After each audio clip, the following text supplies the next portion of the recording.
But from the mid-30s onwards, there was a new and sinister political movement which attempted to use the crowd as an instrument of power. Oswald Mosley and his British Union of Fascists believed that fervent nationalism and strict military discipline were needed to pull Britain out of the Depression.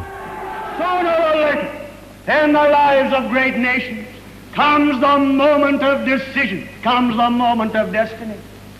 And this nation again and again in the great hours of its fate has swept aside convention, has swept aside the little men of talk and of delay, and has decided to follow men and movements who say we go forward to action. Let who dare follow us in this hour.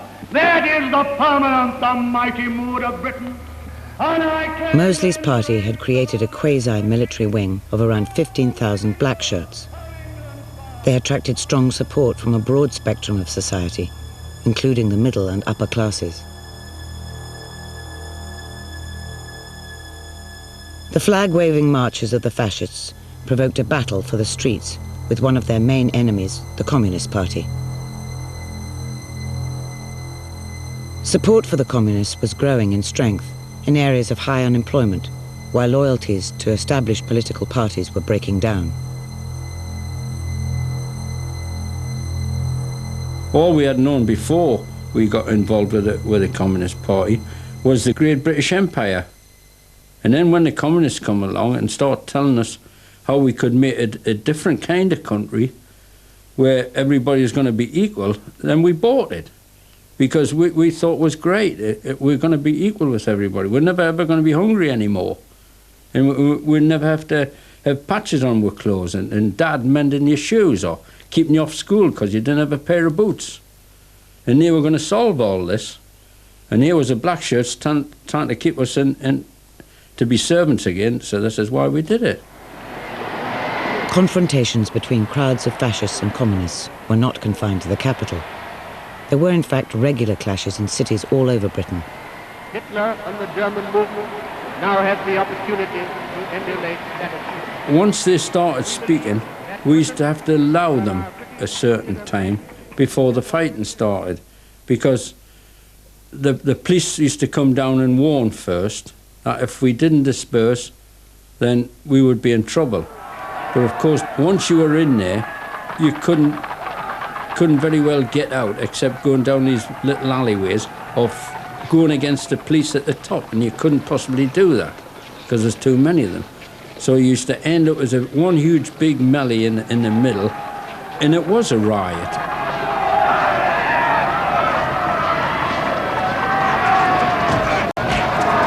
Anybody in the civvies who was in between us and the black shirts were their supporters, so we used to be clobbering. Of course, we sometimes got in too quick, and we used to be clobbering each other before we knew who the hell we were.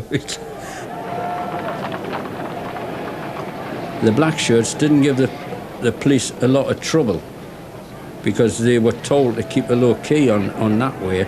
They wanted all the onus and the blame for the riots to come on us, because people like Oswald Moseley had a hell of a following, and they had a lot of powerful friends. So the black shirts were pretty protected. So we were the target. The black shirts weren't the target, we were the target. The fascist tactics of provocative but orderly marches frequently led the police to see Mosley's opponents as the instigators of the riots that followed.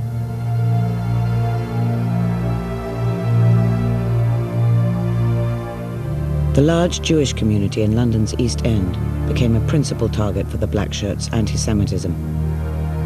If you were a youngster brought up in the East End in the 30s, you weren't a stranger to politics because they had political meetings on every corner. There'd be the Labour Party, the Communist Party. Us kids would stand and listen.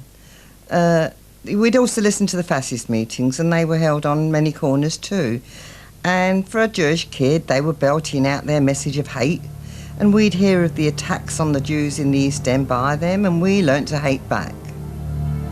As part of their campaign of terror, the fascists planned a march through the Jewish East End on October 4th, 1936. They were faced with a community determined to defend itself. There appeared the whitewashed signs all over the pavements, "They shall not pass." There were posters, there were leaflets asking everybody in the East End to form what I can only describe as a human wall. You weren't asked to go and fight. You were asked to block the streets, block the roads so that the fascists couldn't get through. This confrontation culminated in the notorious Battle of Cable Street, one of the few British riots that have been well documented.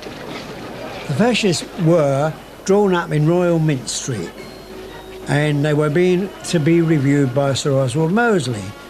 And that's where they lined up, and that's where they were reviewed, but as far as they went, they never got any further. But as I continued towards Gardener's Corner, there were thousands, it was so thickly, it was very difficult to get through. But around about the early afternoon, the police started to try to clear space for them to march.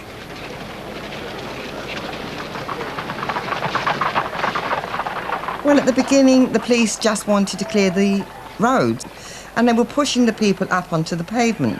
But there were too many of them. You couldn't possibly move so many people out of that wide road onto the pavement. They were using the mounted police, and the police were leaning down and quite indiscriminately banging everybody in the head who was within their reach. And women were falling under the horses' hooves. There was literally blood everywhere. The whole thing was absolutely petrifying.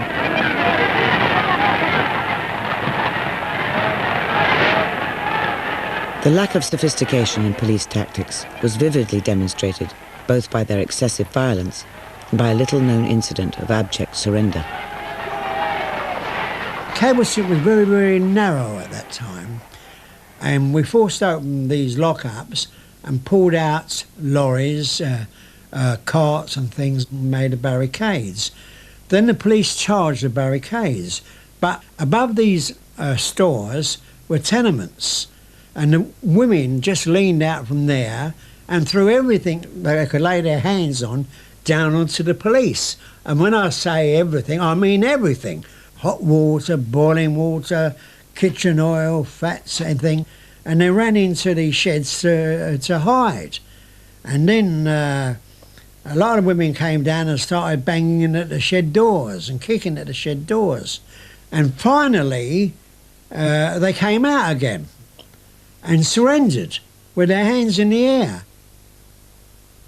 Well, we were rather nonplussed. I mean, whoever ever saw a policeman surrender, and what do you do? So we took their helmets and told them to shove off.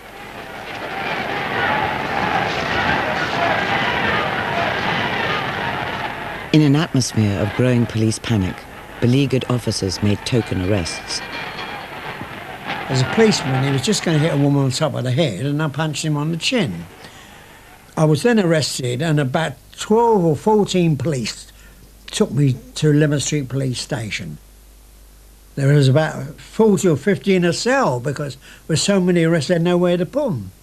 Then about 6 o'clock, we heard the news that Sir Philip Game, the chief of the police at that time, had told Mosley he would not take responsibility and he would not allow Mosley to march in the East End at all. And of course, we gradually got this news and everybody shouting and cheering and banging away and all that, and it was all right to carry on.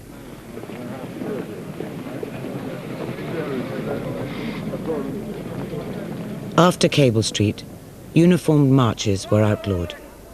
And with the defeat of fascism in 1945, it was assumed that Britain had seen the last of Mosley's rallies and the racism that went with them.